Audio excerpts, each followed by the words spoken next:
It's April, it is raining on my face right now, which I've been waiting for months, and it's time to get into our picks for what to plant in April, featuring myself, Jacques on the team, Meg, Shannie. So we've got a bunch of different zones covered for you this month, as well as some in-depth planting tips on each specific pick. So without further ado, let's get into pick number 1 for April. My first pick is one that should be in this whiskey barrel, but it's not, and it's a shame, and I am ashamed of myself. Hopefully you're not too ashamed of me. Let me know if you are down in the comments, but it's one that wants to grow kind of when you don't want to eat it, unfortunately, but I have a couple tips for that later on. And of course, I'm talking about the persnickety cilantro. The variety I have in my hand is called Slow Bolt. It's actually from our new Epic seed line. There's only 40 varieties in this line, just stuff that works for beginners. Don't have to think, just anything in the line works. You can check it out on our store. But Slow Bolt is great because cilantro really wants to do what's called bolting. It wants to sort of go to seed as soon as it gets a little too hot,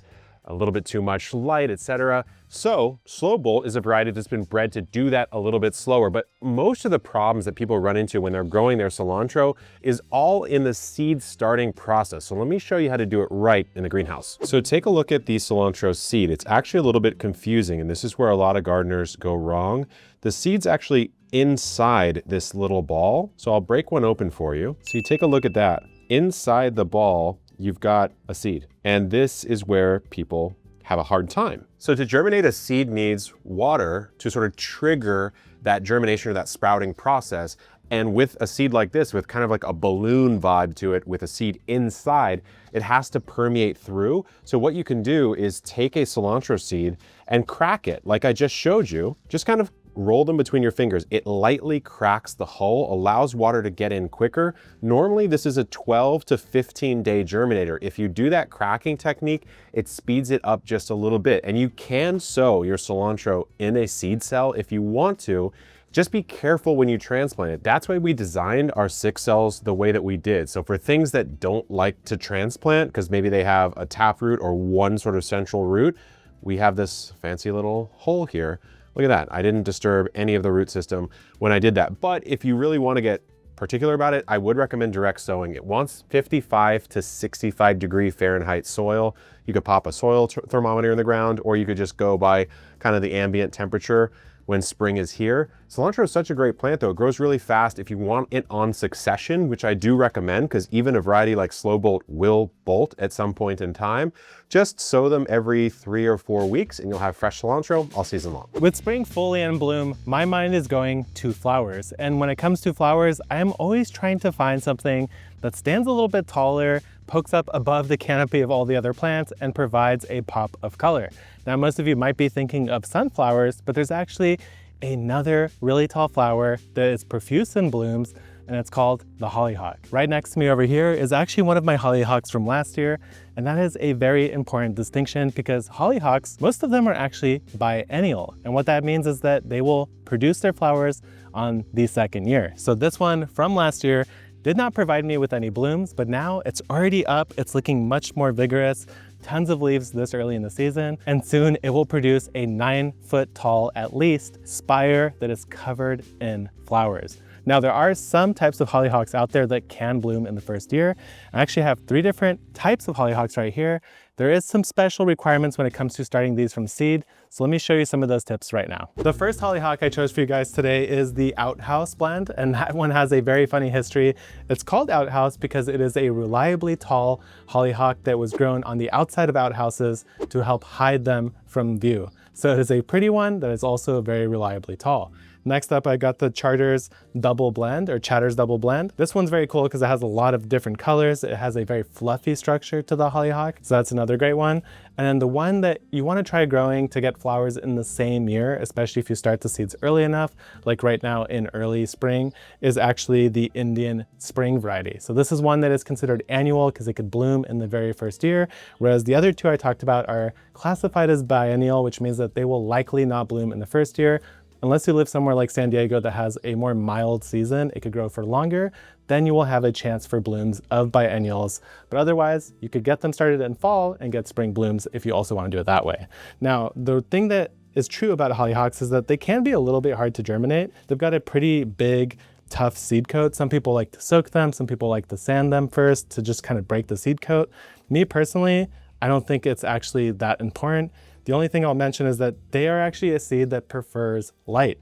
And what that means is that in order to germinate, they need some amount of light to hit the seed. And so what I like to do is I'll get my seed tray just like this. I'll pre-moisten the soil so it's nice and wet. And then I'll place the seed on the very surface and then press it down into the soil. So we're not burying it, but we are pressing it into the soil so at least all the sides are covered in soil. This is totally applicable outside as well. If you want to grow them directly wherever you are out in your garden, just clear the top area so there's no mulch or big stuff, water that soil in, scatter the seeds over the surface and press them in just like this, and you will get your hollyhocks to actually come up. Now I have transplanted a bunch of hollyhocks. Here you can see that 4 out of the 6 are missing. They transplant just fine in my experience. I don't really see any downside to it. One final tip, if you are still struggling to get these to germinate, is that you could use something like vermiculite here, which is good at retaining moisture on the surface, but it also lets light through to help seeds like this still germinate. Typically, I'm not a fan of growing grass in my garden. Usually I'm out here, I'm wrestling with it, I'm cursing it as a weed and I'm ripping it out of the garden. But there is one grass that I do intentionally grow every single year, and that is lemongrass. And lemongrass is one of those triple threat types of plants because not only is it absolutely beautiful and ornamental, it's edible, it's delicious, and it's also medicinal and has been used for multiple ailments throughout history. So it's got a lot going for it. And the entirety of the plant is edible. So we've got our wispier top leaves, and then at the base, they're gonna be thicker stalks as it grows. These top leaves are typically what we use for like tea. If you've never had lemongrass tea with a little bit of honey, you're missing out. You must grow this specifically to taste it. It's one of my favorite teas in the world, and it's medicinal because it's known to help aid with digestion. So it's really great to have like before or after a meal just to help out the tummy. And then the stalks at the base are typically what are used in the kitchen. You can definitely start lemongrass from seed if you want to, go ahead. Is that what I like to do? No, I think it's really tricky to get germinated and get going in time to give you what you want out of it in the growing season. So what I like to do is just pick up a starter plant about this size from my local garden center, and I like to plant it out. And another thing I like to do is grow it in containers because lemongrass gets huge. Lemongrass likes to stay pretty consistently moist, especially when it's just starting out. So just make sure to keep hitting it with that water when it dries out. But once it becomes established, actually, it becomes like one of my most drought resistant plants in my garden. So just keep that in mind. Also, I just noticed that this little tag says mosquito repellent. Strong scent keeps mosquitoes away. I actually didn't know that because here in North Carolina, the mosquitoes are born different here and nothing keeps them away. But I don't know, maybe if you have a patio and you want to grow lemongrass on your patio, it's a quadruple threat. It's also mosquito repellent, apparently. My next pick is something that keeps me hydrated while I'm planting for April, and that would be the sponsor of today's video, Element. Element is a zero sugar electrolyte drink mix, now coming in the awesome cans as well as the packets, and it's perfect for anyone who wants to keep their hydration in check. I use Element all of the time in the garden, and my favorite flavor is citrus salt, which comes in their packet formula as well as part of their new Element sparkling line, which provides the same formulation as their packets, but in a convenient sparkling canned beverage. Each Element drink mix provides a meaningful dose of electrolytes, free of sugar, artificial colors, or any other dodgy ingredients to help you prevent headaches, muscle aches, and fatigue. All different types of people use Element, from gardeners like me or just general health conscious people to athletes to Navy SEALs. It's really for anyone who wants to restore their health through hydration. And the best part is Epic Gardening fans can get a free Element sample pack with any order at drinkelement.com/epic. That's drinkelement.com/EPIC. If you don't like it, you can get a refund. No questions asked. Thanks to Element for sponsoring this video. And now let's get back to our April picks. I'm not gonna let this impending heat prevent me from starting one last succession of pumpkins. This season, I've decided I'm going to grow my pumpkins in these metal raised beds. I had some trouble growing directly in ground last season when I grew pumpkins, so I'm going to provide them some higher quality growing medium. I've got a high quality raised bed mix in this bed, as well as some good aged compost. But if I'm going to grow in raised beds, I need a more economical, space-saving variety. So I decided to try the Honey Baby Winter Squash. This has a compact semi-dwarf habit, which means the vines aren't going to be running all across my raised beds and taking all the space.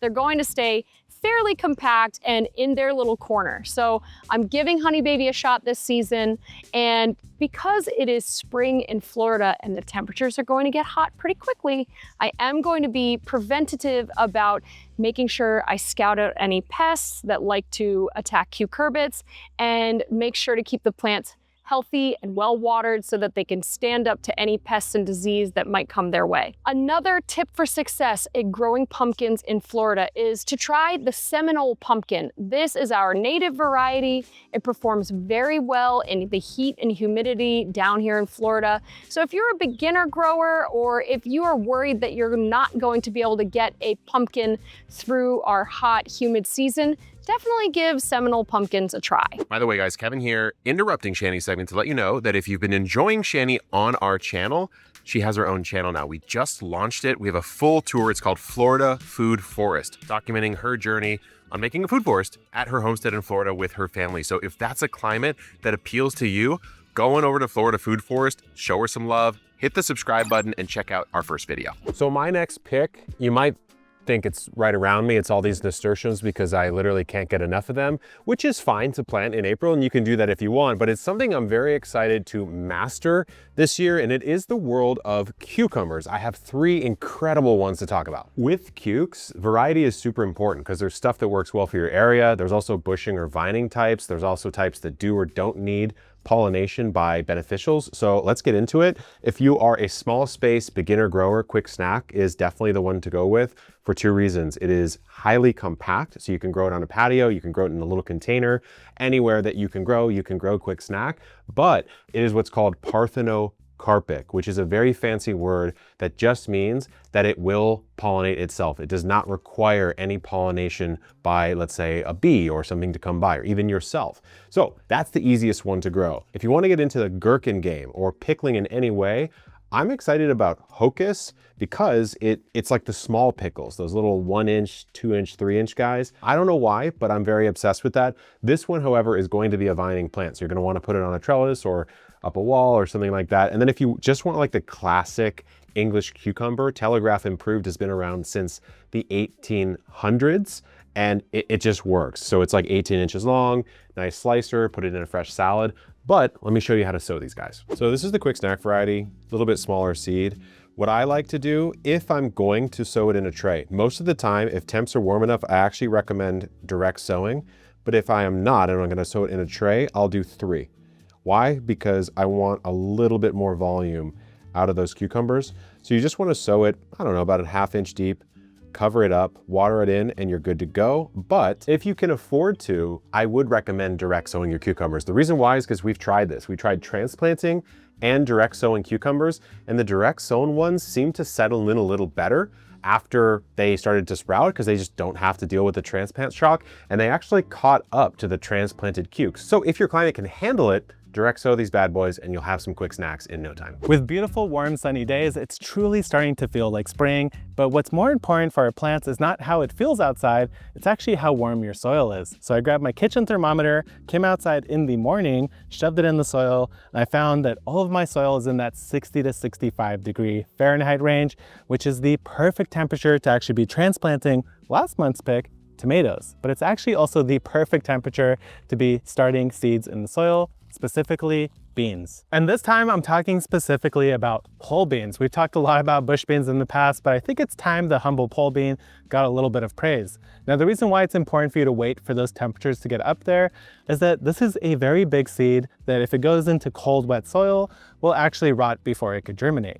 That is why it's not just important to make sure you're past your last frost, at least 1 to 2 weeks after that last frost, but also that the soil has actually adequately warmed up enough. Now, the cool thing that I really appreciate about runner or pole beans is that they are very productive. They grow very tall. A lot of them could even get into the double-digit heights in feet.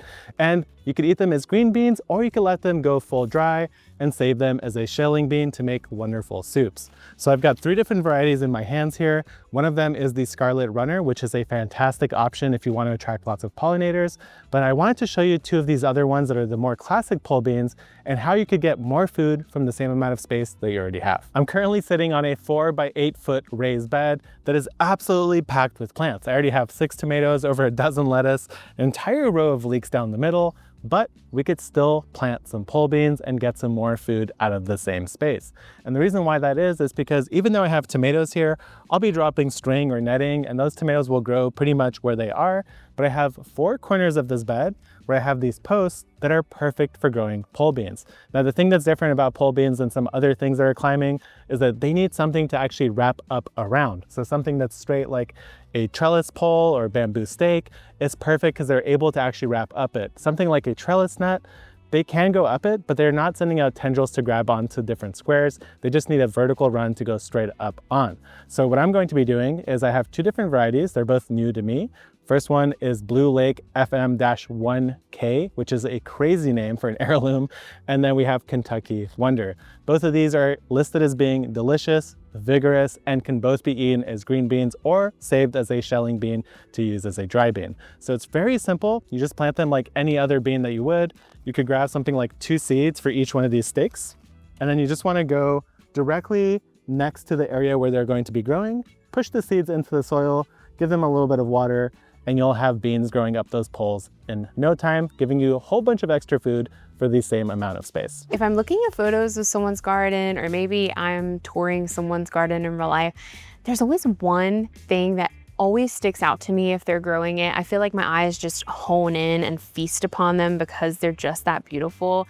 And that is sunflowers. And sunflowers are such a favorite of mine that I have 3 to show you today. My top 3 favorites. I couldn't choose just one. First, we have my all-time favorite, the Mexican sunflower, aka Tithonia. And if you follow me on social media, you know that my garden is always full of these. And this year I'm actually going a little bit overboard. I'm planting like twice as many as I did last year, but that's just the vibe for 2025.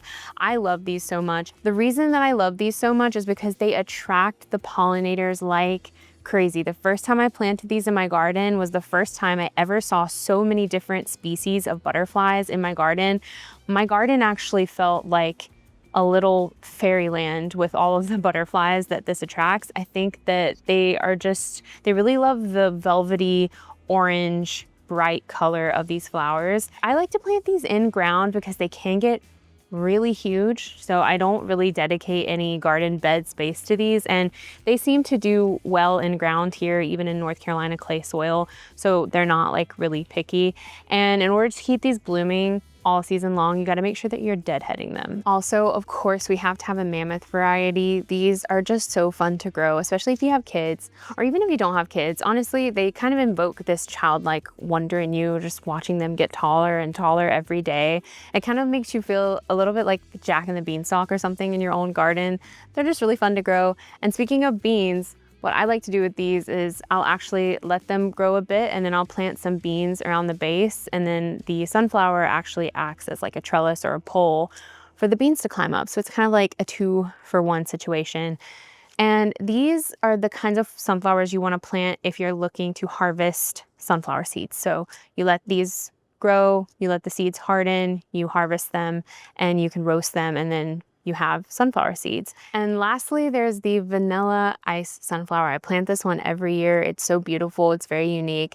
Like the Tithonia, it's a branching type of sunflower. So instead of producing just one very large flower head like the mammoth does, it produces a ton of smaller little sunflower heads, and it's very branching. So it gets like really big and kind of bushy, and it's just so beautiful. To start sunflowers, you can always just pop them right into the ground, direct sow them after your last frost if you want. What I like to do is I like to start them indoors in seed trays, just because slugs really love the taste of sunflower seedlings. Every time I direct sow them, it seems like they're always eaten by something. So I like to go ahead and get them established in seed trays and then transplant them out. They grow great in ground. Even here in North Carolina's clay soil, they tend to do really well. And you can also grow them in containers like a 20-gallon grow bag. This little structure is one of my favorite parts of my little raised bed garden. This is my pea trellis, or my pea teepee. I have got some snow peas crawling up here, and they were super happy all winter. I got tons of pods off of them, but now the spring temperatures have started to really affect the plants, and it's time to pull them out and swap them for something a little more heat tolerant. I've decided I'm gonna be going with bitter melon. Bitter melon should always be direct seeded. The seeds should be sown about twice as deep as they are big, and they should be set at least 24 inches apart. This is going to ensure that the plants really have space to vine out. Be sure to provide adequate water as the plants are becoming established. Aside from that, they are the most easy keeper of plants. Like I said, they're very, very vigorous and grow happily in this area. This next pick gets an unfair bad rap, and usually it gets that bad rap towards the end of the gardening season in summertime when you have so many of them that you are literally begging people to take them off your hand. And every time you reach in to harvest it, you get stabbed by a spine, scraped by a spine, and ultimately you always end up forgetting one of them or just not seeing it. And the next day you come out only to find a baseball bat sized summer squash. That is the plant we are talking about today. And a lot of the problems with summer squash honestly have to do with variety selection and the way that you plant them. They don't have to ramble and take over your whole garden. They don't even have to stab you every single time you harvest them. So let me share 3 picks that solve a lot of these issues, but also can lead to a more compact garden, saving you space and giving you a bigger harvest. I have 3 varieties for you guys today. 2 of them are new to me, and one of them is a tried and true classic. The first one that's new to me is a Trombosino squash. This is technically a winter squash, a butternut actually, that's been bred to be eaten as a young summer squash. So you could eat it while it's young. They end up getting quite long, but they have a much more complex flavor. And the advantage of this is that since it's a winter squash, you could actually grow it straight up a vertical trellis, anything like netting, anything you would grow a cucumber on, this guy will be able to climb it.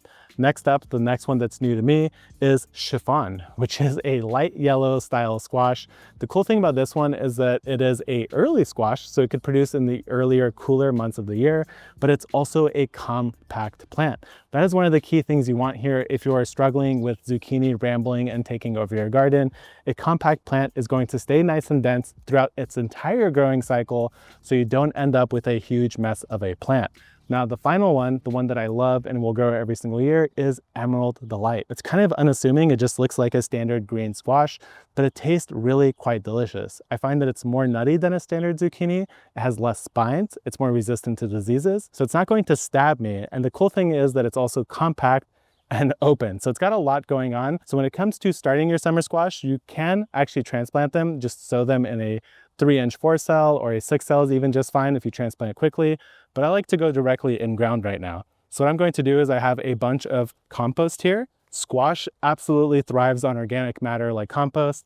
I'm going to work it a little bit into the surface of the soil here, and then we're going to make a little mound just like that. We're going to take our seed, and I'm going to be placing 2 seed in each mound like this. So I'm going to just go a little bit off of each other, maybe an inch or 2, go ahead, cover them up.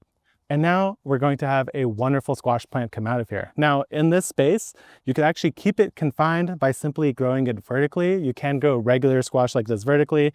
All you have to do is place a nice, deep, sturdy stake next to the plants, tie it to this, and now this squash plant will never get any wider or further than this stake. So my next pick I actually am surrounded by, but I'm still tricking you a little bit because you don't know if this is an onion, a leek, a garlic, and I'll spoil it for you. It's the world of onions. I'm gonna fire some varieties right into your brains, but before I do, remember, short day onions, intermediate or day neutral onions, and long day onions. These are the 3 categories. We have a couple videos going very deep into how to know what onions to grow, because if you grow some of these picks and you do not live in an area where they'll do well, you will cry. So, good rule of thumb, the more north you are from the equator, the further you are from the equator, the longer day onions you should try. The closer to the equator, the shorter day onions you should try. The ones that have worked for us here are Texas Early Grano, because we're pretty much on the same line as Texas here. This one works really well for us. That's a yellow onion. Then Italian Red of Florence. This is more of like a slightly smaller bulber, and you can grow these in bunches. Then I've got Zebrune, which is another nice one. This is a shallot, but you can grow it pretty much in the same fashion. This will grow anywhere. This is a bunching onion, so you just plant like 8 of these, 10 of these in one seed cell. So for one of our 6-cell trays, you could plant, I don't know, a few dozen of these at least and get a nice amount of bunching onions.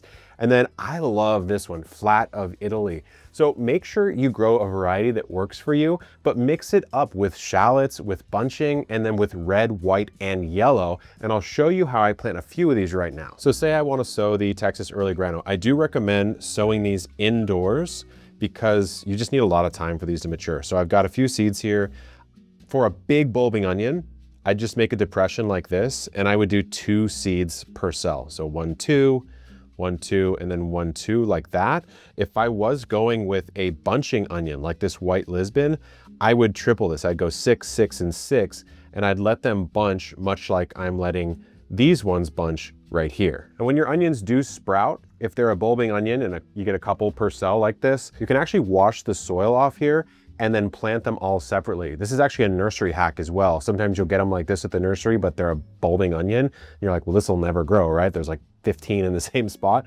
Wash them off and then plant them deep, maybe somewhere around here or so, and you will multiply your harvest by 15-fold sometimes. So onions are so rewarding to grow. They're used in just about every type of cuisine. These picks, as well as every other pick that we shared with you in this video, you can get all the seeds at shop.epicgardening.com. And if you want more monthly planting guides, subscribe and check this playlist out right here. Good luck in the garden and keep on growing.